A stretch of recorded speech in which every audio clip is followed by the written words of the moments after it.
Hey, Riding Side Saddle is back. Here we are. It's Tammy. And Lisa. And Marcy. We're here with Marcy. She's back. I think Marcy's going to be like a regular guest for Riding Side Saddle. We have a lot of work to do with Marcy. I feel like she has her own cowboy boots. She just slaps those bitches on and climbs aboard. That's right. That's absolutely. She has her own side saddle even.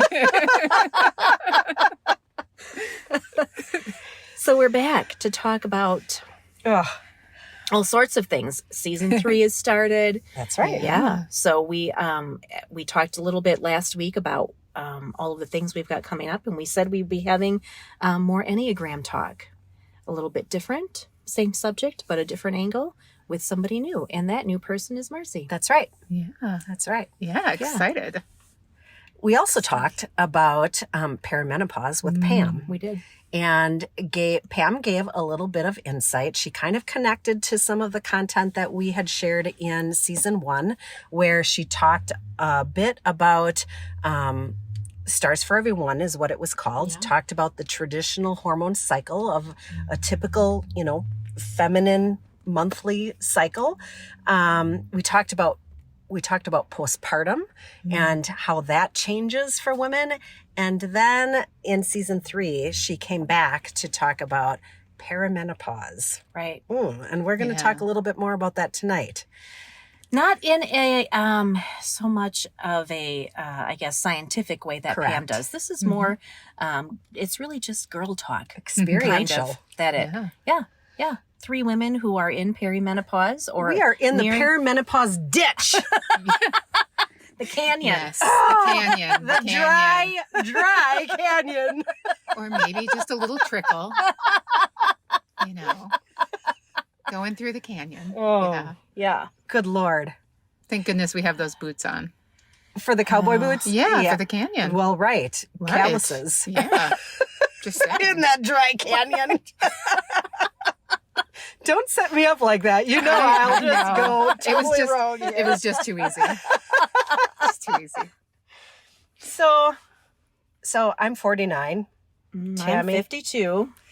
I'm 50. You're right in the middle. Oh, you are. Yeah. And we all have our own, I think, perimenopause experiences. Well, for sure. There's some similarities, of course, because I think some of those symptoms can, be very general across different women. I also think there's just some really unique experiences or symptoms that we all face individually. No? I don't know. I'm not sure if they're... well, I don't know. I guess we'll find out as we're talking. Well, first off, I don't think that I have hot flashes. Do I get hot sometimes? Sure. I think everybody gets hot sometimes, but I don't really experience, that's probably one of the biggest symptoms that I understand about perimenopause / menopause is these hot flashes. I don't get them. Well, I didn't either at your age. And I now am getting them at night. Oh, interesting. And I'm not sure. So we got a new mattress and, we had an old mattress before, not the super foam or any of that nonsense. This one is one of those new ones that, comes rolled up and it unrolls and, stands and it's just foam upon foam. Well, there's no air, there's no air circulating in there at all. So it's all, the heat is all very contained. So I can't tell if I'm getting hot at night because we have this mattress that's hot or if because I have actually hot flashes. Well, it's interesting because I have thyroid disease. I have no thyroid, so I'm always cold. So I agree with you, Lisa. I always thought the sign in my mind that I would know I was in perimenopause was hot flashes. Right. That was your go-to. I'm going to say my go-to, my fear, my whatever, right? That's what you watch for. That's how you know. That's the sign. Not your period missing. Well, no, that would be hot flashes. Way too obvious. But yes, the hot flashes. It was the hot flashes. Forget that. But I as well have not had hot flashes. I will say in the last year, there are times where I'm not cold, and I will say, maybe that's a hot flash because I'm Interesting. not cold, but I'm also not hot. Yeah. And I will say that But you are hot for you. but I'm hot for me. Correct. Yeah. Exactly. But different than my expectation. Right. And I have likely been in perimenopause for 10 years. I am knock on leather. I am Cowboy boots. leather cowboy boots. That's right. I'm knocking them together like Dorothy, and I'm saying there's no place like home, and we're almost there. I might have Hopefully, just jinxed right. it. Yeah, maybe. But She's going to get her period tonight. yeah, man. Well, That would be really terrible. there will be a lot of tears if that is the reality. I'm just saying. But that hot flash it's interesting, right? Because it is so different. So when we talk about the symptoms or we hear about them, read about them, it is, right, unique for every person. And again, I think for our generation growing up, that was the pinnacle of how you Yes. described it or how you Yes. understood There where was, you were. there was I don't know how many years ago, probably 10 years ago. At this point, I was in Shopko with my mom, and she was checking out before me. And all of a sudden she looked at me and her face was bright red. And she had drips of sweat rolling down her head. Oh, wow. And she's like, I'm having a hot flash. And it was clear. Obvious. Like Right. you could fry an egg on her at that point is what it appeared. So that's what you're That's looking what for. so that's what I'm tucking in to be like, okay, when that happened. she was fucking hot. Like there was no That question was as a to what hot was going flash. on with her. And I don't have that. Mm-hmm. So maybe I'm not there. I have no idea. don't Maybe like it's just not a thing for me. I don't know. That could be too. Yeah. I mean, not everybody has every symptom. Just like Right. when you have your period, not everybody has all the same symptoms. Right. You have many of the same symptoms, but they're Right. not always at the same intensity. They're not always the same. Right. Right. So Right. that is true for perimenopause too. I noticed that I have, and some of this I think is a magnesium deficiency, which is related to perimenopause, but like a lot of stiff joints, a lot of achiness. And I just thought, well, that's what happens when you get old. I Right. didn't realize that is a perimenopause thing. Right. So of course, in preparation for this recording, I went to my very favorite resource for research, Pinterest. Love it. It's just so easy, right? And if you want just a general, like, It's just a place to Sure, start. Then exactly. you could dig Right. in and do some research. exactly. Absolutely. It was kind of a joke, but it is the direction that I take oftentimes. And there was one pin in particular that talked about 40 perimenopausal symptoms. All right. So 40. I'm going to go through these real fast because Because there's 40. yeah, because it's a That's thing. lot. So number 1, hot flashes. We talked about that. Number 2, cold flashes. Never heard of that one before. Number 3, I get those. do you? Yeah. Number 3, night sweats. Okay. Clammy feelings, heart palpitations, irritability. Sign me up. Mood swings. Yep, right here. Trouble sleeping. You bet. Irregular periods. Yes. Low sex drive. Okay. The Sahara Desert vagina. It didn't say that, but it said the dry vagina. Fatigue, anxiety, depression, lack of focus, poor concentration, faulty memory, incontinence, itchy, crawly skin, achy joints and muscles, tense muscles, sore breasts, headaches, digestive issues, bloatings, allergies worsen, weight gain, hair loss and thinning, more facial hair, dizziness, vertigo, changed body odor, electric shock feelings, tingling extremities, bleeding gums, burning tongue or roof of your mouth, chronic bad breath, osteoporosis, weakened fingernails, and ringing of your ears or tinnitus. Wow. 40. What? What? And it's so interesting because, if we think about when we hit perimenopause and what else is going on in our lives at the time and I think for a lot of women our age, you probably have perhaps some teenagers in the house, a lot going on, Yeah. lots of hormones, lots of things where I listen to that list and I'm like, well, out of that 40, I'm probably at about 37. And, Right. you know, over the last 10 years, as I said, you know, it's like, is this just reality? Like, is this just life? Like you said, is it about Just getting older, right. part of getting older? Or, you know, I had vertigo 2 years ago.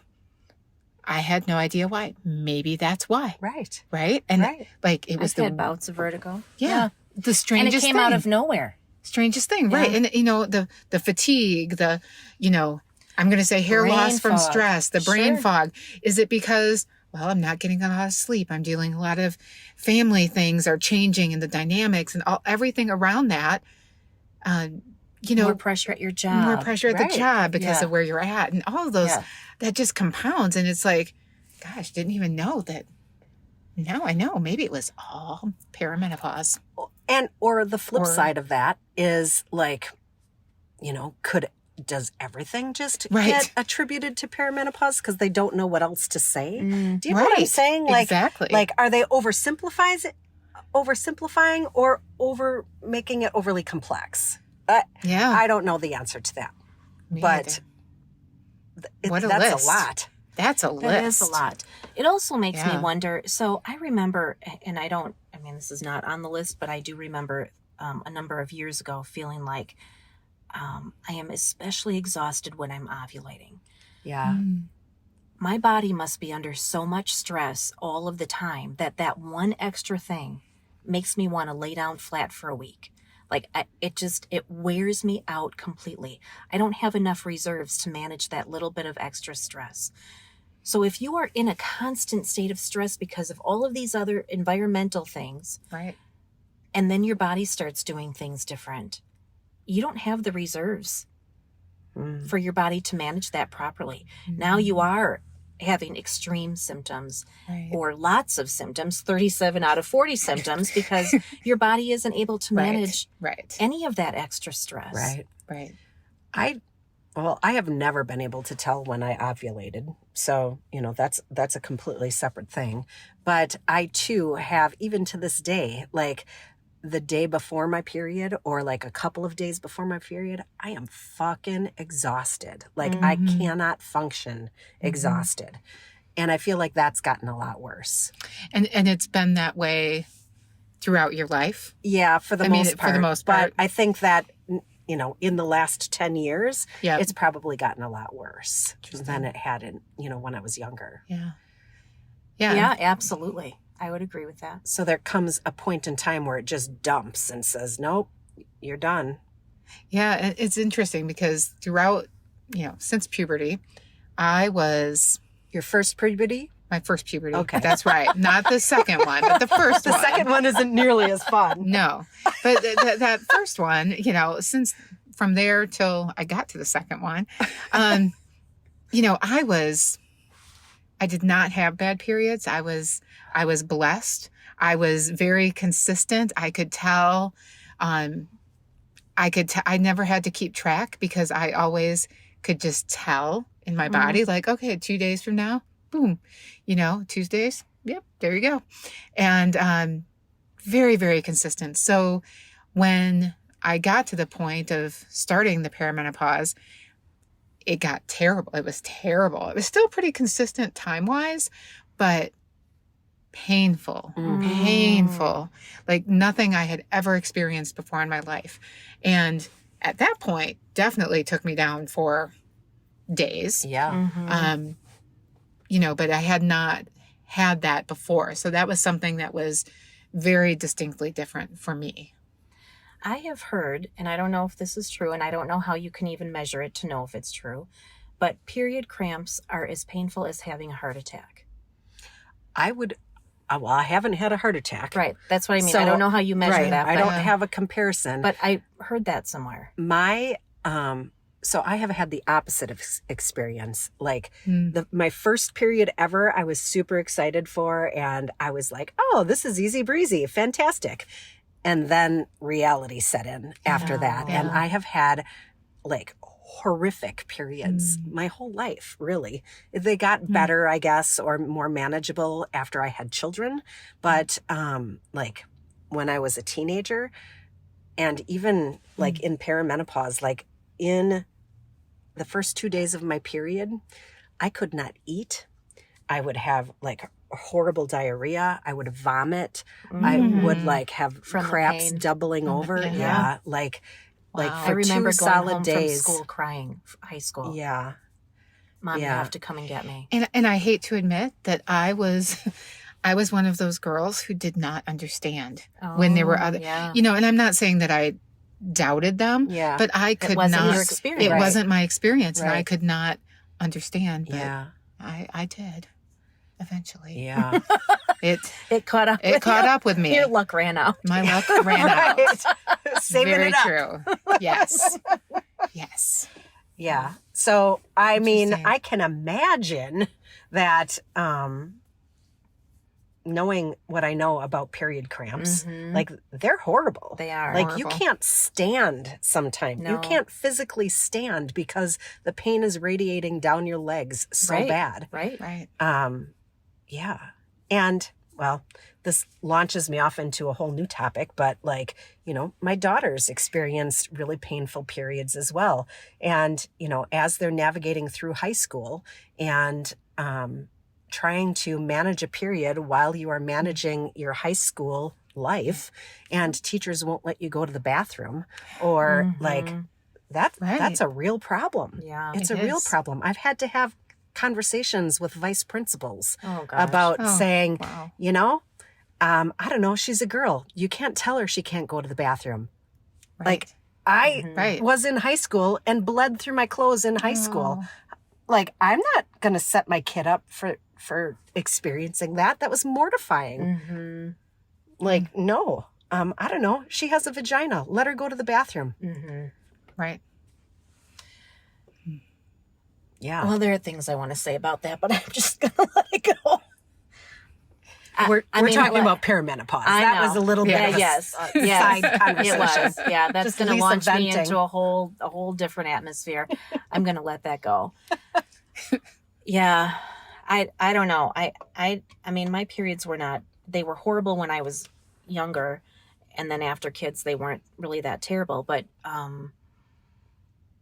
I remember, so it was during COVID and I was working from home and feeling very thankful for lots of reasons, not the least of which was if I were at work and I was bleeding through like this, I don't know what I would be doing. Yeah. Right. I would be, 15 years old and embarrassed all over again. Right. Yeah. I'm thankful to be bleeding out in my own house so I can manage it. Exactly. Yeah. And It's not like I didn't, it wasn't like it caught me off guard. Like I had a big giant full pad and the biggest tampon I could find, and I am still bleeding through in an hour. Like it got bad. right. And I think about number one, how stressful it is, even when you're at home, right? Even when you're at home, you're thinking, thank God I'm here and Yes. all Right. of those things. And I think about the number of people that I encounter in a day who are going through similar things, and different points, but realistically, the workforce, there are a number. I work with a number of women that are the same similar age, Right. so realistically, I know they're going through some part of this, For sure. and how stressful it is for all of us now. So, you add that up and you just think about what kind of environment that creates as well, because we're not talking about it. No. Right. No one's saying, gosh, this I'm brain gonna fog need is a really little- bad today. Or Right. Right. I need a you little know- extra grace because I'm Right. hemorrhaging Not feeling maybe well. to death. Right. Yeah. Right. Right. Right. Right. Right. Or I may have to leave early today. I don't know if I can make it the whole day. And that is, And- and that's in an office setting. I was just Right. going to say My that. mom worked on the factory line Right. for like Not 30 everybody some even years. has that kind of grace to No. have a Right. conversation. Like, No. be extra nice to me today because I'm suffering. That's right. Right. That's Yeah. not a thing. No. Like Right. if you're bleeding out on the assembly line, guess what? You better contain it somehow, figure it 'cause out. break time's not for another 2 hours. That's right. And you don't get to leave the line Right. for anything. Right. Right. Yeah. And I recently read an article that was talking about this and, the adverse impact to work and the number of women. And I think it was something like, oh, don't fact check me, but I think it's like 15 to 20% of women will exit the workforce by the time they're 55 related to perimenopause, Oh my menopausal gosh. issues because they haven't felt as productive in the workplace. They haven't felt that they were able to contribute in the way they expected to. There's a number of reasons that are attributed.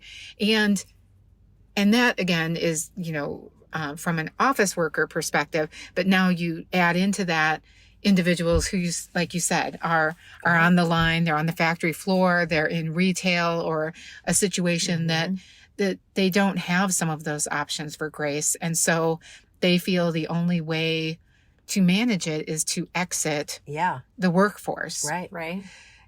Right. Which is But just then what do you unbelievable. do? Like, right. you didn't need a paycheck all these years? Right. Well, how can you Right. not Right. have a job? And what I don't know, I fully admit, I don't know if there's a period of time and maybe they go back or maybe they go into some part-time work or a different type of work, that I'm not sure of. But just thinking that the impact and what we experience and feel as women causing, let's just say 15% of us That's a large to even percentage. consider leaving your situation when you do need the paycheck, when you, Right. all of those other things that go with that. But managing your own physical health becomes a full-time job. That's Right. what it Yes. feels like. Right. Exactly. And based on what we learned with Pam, like this Kind of is is. normal. Like it isn't like this isn't a situation where it's common, right? But it's a malfunction, perhaps. Mhm. This is the way this is supposed to be for 10 fucking years ish. Right. And just in this conversation, right, we've been talking about the physical issues and experiences that we have. Not only that, right, which is big enough in itself, but then start talking about the mental health Right. components, right? The brain fog. I can't find my words. I can't remember what I was gosh. just thinking a minute ago. Yeah. Losing your train of thought. Memory loss, like Mhm. those are real. And I would hedge to bet that ageism for women and these types of issues, It stems from that. they are Yeah. very correlated. I don't have statistics, Right. but Right. I It's just a guess. imagine Yeah. that Yeah. they go hand in hand. Right. Well, I imagine so. Who wants a bunch of crabby, sweaty women sitting around any workplace? Honestly. Crabby, sweaty, bleeding women. Like, who wants Ooh, that? Forgetful, That's Right. hot. all right. You've made this very compelling. Yeah. Yeah. It's Put us out to pasture. It's kind of how it feels, right? It's, man. But at the same time, there's so much to offer when going through this phase of life as well, right? So it's interesting that you say that because I think I was kidding. I know don't you- want to go out to pasture. I fully realize that. But at the same time, I do think there is, as you mentioned, the stigma, the bias, the ageism that comes with some of the situations that we're under. But I also think of all of the wisdom and knowledge and empathy and I'm going to say ability to give that grace that we bring into situations because of where we are, because Right. of Just being that older with more just being older, more experience. experience, Yeah. knowing what we're going through. I also think that time to, gosh, really, it's corny, but it's also kind of exciting because you can really take some time to focus on yourself. Yeah. I have found that there's As I've mentioned, I've always been, very interested in understanding my motivations and everything else. But in this period of life, there's like an added layer to it. There's some, I don't know, I feel maybe more deserving. Like now's the time. There was like I've paid my dues type of thing. Is that what you mean? I've paid my dues. I've maybe I've given to the family, my energy. Yeah. And now what little energy I have, I want it for me. I'm going to use it deliberately. I'm going to use it right? deliberately for myself. And that's fair. So I think that's a kind of interesting, we don't talk about some of the good things, maybe. Yeah. So, I know you have something to say too, but as you were talking, Marcy, I was remembering way back to the beginning of writing Side Saddle, and we were kind of sharing up front, like within our first couple of episodes, talking about the phases of womanhood, really. And there's this maiden phase, before you have children, and then for those who choose to have children, then you're in this mother phase, and then you move into the queen phase, which I kind of equate to perimenopause, right? And then you move into what's referred to as crone, and that oftentimes is kind of what the attributes of crone. Even though if you look it up in the dictionary, it has really negative connotations, like hag or old woman, and like just really negative sounding. But crone phase is a lot of what you're talking about here, right? That level of wisdom that comes, that empathy and compassion that comes, that you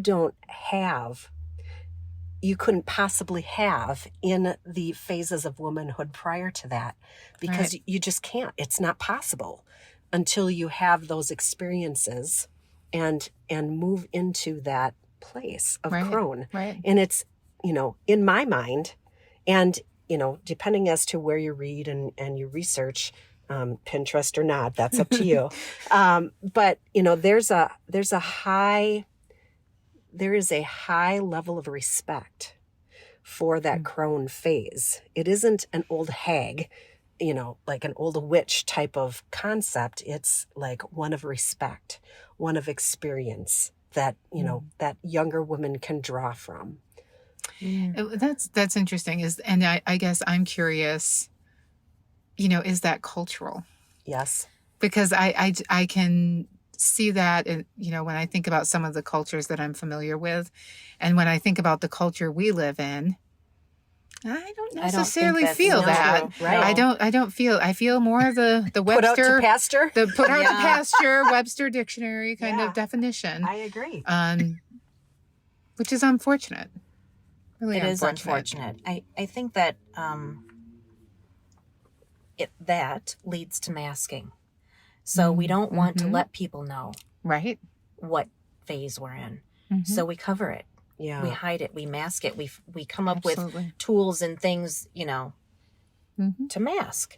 So, but when you do that all day long, you are exhausted. Yes. So not only is it just environmental stress, familial stress, work stress, what have you, but then you're trying to function in that stressful environment when you're already under a lot of stress yourself and not let anybody know. Well, you're not authentic then. And you're not authentic. So you're masking. Right. Now you have even less energy left. Right. To be nice to yourself, much less anybody else. Right. Because you've spent every tiny little bit of energy you did have on all these other things. Hiding it. And then the icing on the cake is masking. Yeah. Right. So, and that really draws, from a cultural perspective, the reason why women can't age, right? Yeah. Like you have to look young, you have to be young, you have to act young, no matter how old you are. Otherwise you're out. Right. Yeah. And it really just invisible. Attributes to that whole concept of, aging as a woman. You're not supposed to age. You Botox, you suck it in, you put your, surgery. Foundation shit, trying to like space on top of space. jump into those fuckers. you're supposed to make up. Go on my favorite resource, Pinterest. what hairstyles should you wear as a 50-year-old woman? What the fuck? Right. Really? Yeah, right. Like, come on. Let me, I gained these stripes. Let me live in them. Yeah. I don't have to pretend I'm 20. I'm not. I'm not 20. And that's very and I'm really with okay me. with that. Mm-hmm. Yeah. Mm-hmm. So if I piss my pants a little bit, Well, yeah, that's or the other sometimes, let me do it. Just let me pee myself in peace already. It's your fault for making me laugh so hard. If I have itchy skin, let me fucking itch. Like, come on. Yeah, dry Right. skin, that's part of it. Yeah. Dry, itchy skin. Mm-hmm. So speaking of nipples, What? Wow.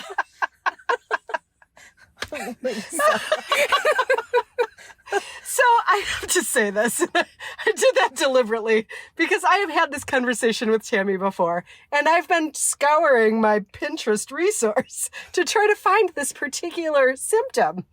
And I'm just going to say it Go for it. because, fuck it. Say it. My nipples itch like a motherfucker during perimenopause. Yeah. Tammy does not have this problem. Do you have this problem? Well, I don't recall that on the list of 40. So I guess out of 41, I'm down to 36. I mean, it wasn't on the list. That's what I'm Yeah. saying. Like they itch and they hurt. I think that's dry. I think think it it's- can be dry skin. I agree. I think Yeah. it is the dry skin. Yeah. My nips. It's You a need to real lotion problem. them. I mean, Yeah. they don't feel dry. It's not like they're Well, cracked and No, crusty. well, no, but they they may are be. dry. Your Oh skin my is God. dry. It just Put some coconut oil on those babies. Yeah. do not look at me because Yeah. they fucking hurt. Hmm. Never, even when I was pregnant, did my nipples hurt like they do. Okay, new topic. If anyone else has really painful nipples, wow. please don't leave me out to dry like this. Wow. Bad. Yeah. Really bad. Hmm. I would try coconut oil. Maybe some essential oils like lavender. Mm. Thanks. I'll try that Yeah. Put some oil on it. in my nipple / eye. All right. Well, I guess that's just me still. I was really hoping, Marcy. Sorry to disappoint. I don't know what to say after Yeah, that. I Now don't I got either. nothing. I'm like, wow. I don't know. I'm about So done. that's the end of this episode. I'm sure Todd is thrilled. He'll be fine. I don't know if he will. I don't know if there's any coming back from this. Whatever. We talked about just saying it, right? Like Right. we're in this phase. This is a body. Everybody has nipples. Maybe yours might not hurt as much as mine do, but screw it. I'm tired of that Don't crap. mask it. Just Don't mask right. it. tell everybody. Next time my nipples hurt, they're just coming right out. And then With the bottle of oil, I'm just, yeah. This sounds like a whole different episode, you guys. I don't know. then let's have a conversation. Wow, we're Fine. going to start a GoFundMe so Lisa can buy herself some coconut oil. Honestly. Some utter cream. Oh, Lord. So what other symptoms do you guys have? Wow, that wow, took a turn. yeah, Way that- to go, Lisa. You can always Wow. count on me. Always. Well, I will throw in there. Nothing that riveting, I but will match you No. painful No, nipples no. and raise you a... Ooh, I no, suspect can't. there's no such raising. I don't think there's any raising. Yeah, exactly. I'm right there. There's no that's it. raising. You win. But I think Game over. hair loss. You, yeah, that's a Yeah. I've noticed that Oof. actually big recently. one. Yeah. Yeah. Mhm. Yeah. I'm a little concerned about it, frankly. It's kind of mortifying. I mean, I didn't have great hair to start with, you know? And like I needed every last little hair that I had. Yeah. And it was surprising to me. I guess I didn't realize that was something that was coming my way. So, Marcy, you had mentioned that you have had issues with your thyroid. Do you think that the hair loss might have been associated with that? Yeah, so that's a great question. And actually, I think for me, in my experience, that medical. So I have no thyroid. I had thyroid cancer and was treated with radiation for thyroid cancer. And when I started perimenopause, my doctor, some of the symptoms, my doctor indicated that in all likelihood I was thrown into early perimenopause because of the medical issues, the treatment, and the treatment. Yeah. And so, it has been a really big struggle. Like I mentioned, even the hot flashes, like I'm always so cold that, if I'm moderately warm at some point, which potentially is a hot flash, I don't know. I don't know what it is. Yeah. I don't know if it's the thyroid, is my medication off, is, whatever, that applies to fatigue. Everything. I mean, really, like hair loss, a lot of almost the symptoms, everything, right? Yeah. Everything applies. So dry skin, brain fog, depression, anxiety, weight gain, never weight loss. Yeah. You name it. You name it. So it is. Painful it has been. Nipples. No, sorry, Lisa. Damn it! No, that's still not on my list, Lisa. but it definitely, it clouds it. It makes it so fuzzy. And it's a challenge. So, I mean, I do think now I attribute some of it, probably not all of it. It's probably a combination, realistically. It's not, I don't think they're mutually exclusive. Mm-hmm. Unfortunately, that would be a little easier. It would. Mm-hmm. But I have noticed my hair is more dry. So I've started using a dry conditioner, which I did not even know was a thing until recently. It's, like dry shampoo, except it's a conditioner. So my hair, it's a little more slippery. So I think I'm not having so much breakage because it's, that, like I said, it was really dry. Right. So, so I'm not noticing as much falling out. Interesting. So I'm hopeful that maybe that will make a little bit of a difference. Yeah. But, trying to find every product under the sun that is for dry something, whether it's hair, nails, skin, you name it, dry eyes, all of that. All of it. And to that point, when we were talking about masking, it's, how much do I want to deal with, search for, try to find that magical, elusive product that's going to solve all of it? Or, say this, I guess this is it. I don't know. Maybe I'm just going to have a lot less hair, so I'm going to have to figure that out. Or, you're still going to use lotion, but you know what I mean. Well, but searching for that. I also don't want to put a lot of chemicals all over my body either. Right? So trying to find something that gives my hair and my skin some nourishment without causing another problem. Right. So speaking of that, I was having a conversation recently with someone about one of our most recent episodes that we recorded, natural birth control. Mm-hmm. And this woman has had a IUD for quite some time, one that hormonal based. And she was talking to me about, I've had this in for so long, and I talked to my gynecologist, and my gynecologist said, at this point, you should just leave it in. Like, it's not doing anything. Don't worry. She's like, yeah, but I don't really know where I'm at with perimenopause or any of that, because I don't get my period. So I'm a little concerned. He's like, listen. He said. Yep. Yeah. He said. Oh, boy. He's like, do you know who's coming in to see me after you? He said, a 70-year-old woman. And her vagina is going to be gray and paper thin and she's going to have problems walking because it's so painful. He said, I don't understand why women are so opposed to synthetic hormones.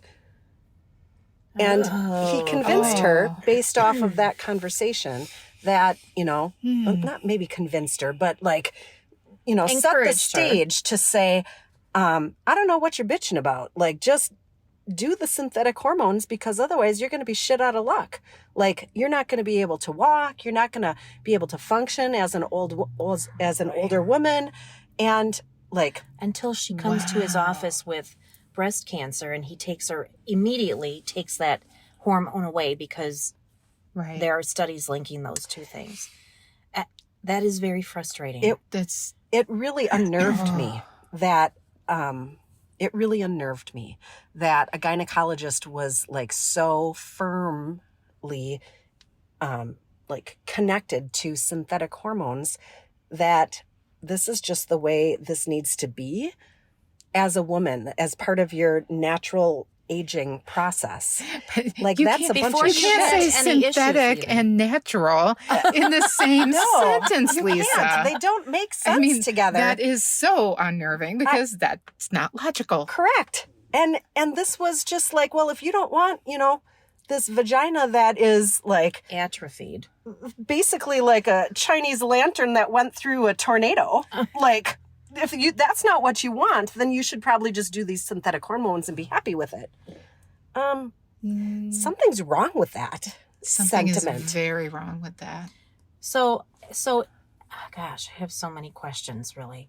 So this, atrophied paper thin vagina, is that true for like everybody? That's your fate? Is that the path? I don't really think that that's a normal part of the process. Like, how many generations of females have had vaginas before synthetic hormones came into play?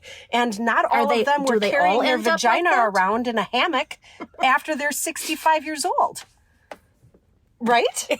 Like, I did not. I mean, I didn't ask. Not witnessed that. Where did the hammock come from?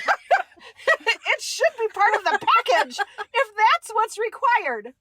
Like, you should be born with it. How did we get from paper thin and gray to a hammock to carrying it in a hammock? I missed something. I'm just saying. Jesus, like, really?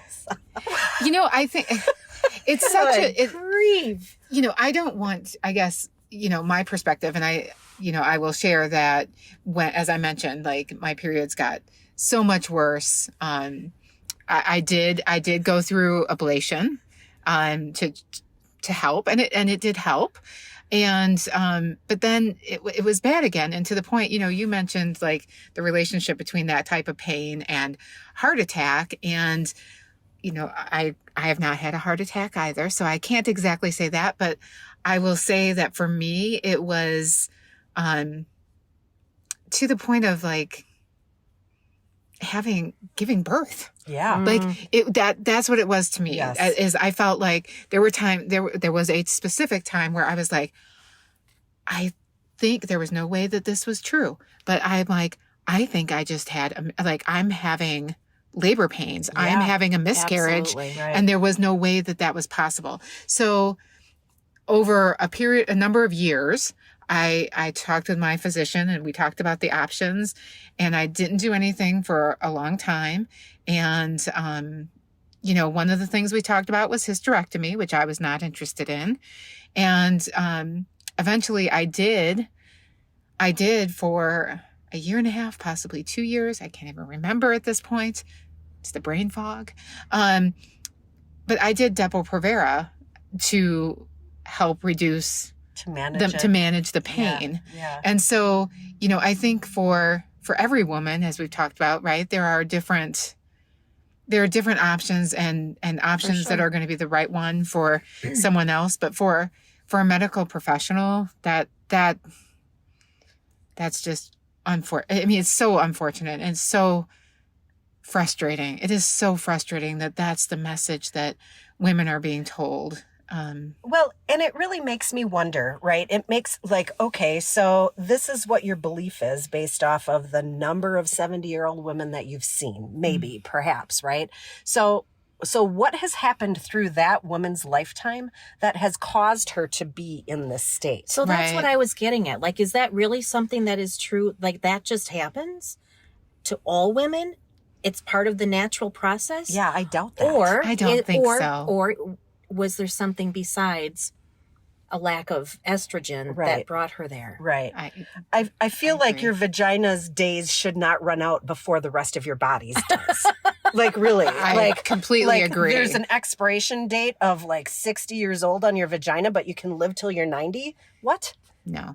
That doesn't even make sense. Aren't there statistics about like sexually transmitted diseases in nursing homes? Yes. Yeah. Like if Yes. my vagina's paper thin, I'm not coming home with like Right. An gonorrhea. STD. Right. Yeah. Right. It was a recent episode of Grey's Anatomy for anyone who watches. I'm just putting it out there. There was a recent episode where there was an STD outbreak in a nursing home community. Yeah. Yeah. So, That'll probably just do it in altogether. Like, Well, right. Yeah. Well, I don't know that this helped anybody at all. Any of it. well, hopefully just to know you're not alone. That is Because- that was really the That's point of this whole Right. episode was you're not alone. if you have any of I mean, the 41 Lisa might be symptoms, alone. you know. She's gonna be alone real And quick. she needs to do her own Pinterest now. She needs to add. You need to do an painful nips? addendum. Yeah, Yes. 41. 41, symptoms. not Anyone 40. else? Here. 41. Sorry. Apparently it's an overshare. But damn it. It's real. You don't have to It's- mask. it's not- Thanks. Okay. I appreciate It that. is, yeah. Don't shame me. Know that the whole No, the we whole think world needs to know, but you don't have to mask for me, Lisa. Don't shame me for my painful nips. It's a thing. Oh Yeah. gosh, you poor Yeah. thing. Thanks. Hmm. Give me a little grace. I will. And I'm just going to send you some coconut oil. Yeah, Thank absolutely. you. Thank you. Well, I'm not sure if I should say thank you or I'm sorry at the end of this Yeah. episode. I feel like it's It's both. fine. I really do feel sorry for Todd. Todd's also fine. He'll be okay. Well, we might have to send him, I don't know, Some cookies or coconut oil. something. We should take him to dinner before this episode. Oh. Oh, yeah. Mm. Maybe we have to do that. Because he's never coming out after. He's way too scarred. Well, It's fine. I used to know a guy who did a podcast. It was called Mind Garden Media. I don't know what to tell you anymore. We used to be thankful. Now he's gone. This did him in. Anyway, I'm proud. are you? Yeah. Okay. I am. I am Good. too. I am, damn it. Good. I'm glad that we're talking about it. Thank I am you. glad we're I talking do about hope it. that Yeah. that others find it helpful. Just we're not alone. We're not alone. We're not alone. Start And as talking usual, about it. we don't have any real answers. We're not experts, but We have start experiences. well, we do have Yes. experiences, and I think maybe that is really the like the moral of this story. Right. Talk about it. Talk to your healthcare provider. If you don't like the Mhm. answer, you get Go find to another another one. Go healthcare somewhere else. provider. Really. Absolutely. Right. You don't have to take one person's Do answer. some research. Absolutely. Right. And trust what you know about your own body. Absolutely. Trust what you're feeling. Right. Right. Right. Yeah. So, you don't have to suffer. I mean, we are suffering, but you don't have to suffer in silence. Right. Thank you. Yeah. Yeah. That. All right. So, Mind Garden Media, if you're still around, Todd, thank you. And sorry. I'm not sorry. Lisa's No. not, but I I'm am. not. I'm sorry that Listeners- you're suffering with us. If you have painful nipples, I'm sorry for you too. you know Yeah. we're out there. You're out there. We may be few and far between, but we are out there. How many people are you going to ask? So, I'm just wondering. Well, there's a lot of people who listen. Well, that's apparently true. the I'm odds are wondering. 1 in 3. From what we Oh, know from right what now, we know, statistically, That's That's true. fair. It's 1 in Okay. 3 All right. So all right. far. so All far. right. So Well- we'll keep doing this research. Perhaps I will Yeah. continue to survey. Do your own, Yeah. polling and see. Yeah. Yeah. It's a bitch. I'm sorry. Hurts. I'm sure it does. Yeah. Poor thing. I suggest coconut oil. It fixes everything. I'll try that. All right. All right. Thanks, listeners. We will see you next time. Next time. Next time. We're going to awkwardly end here. We are. Goodbye. I don't know what to say. Bye. Bye.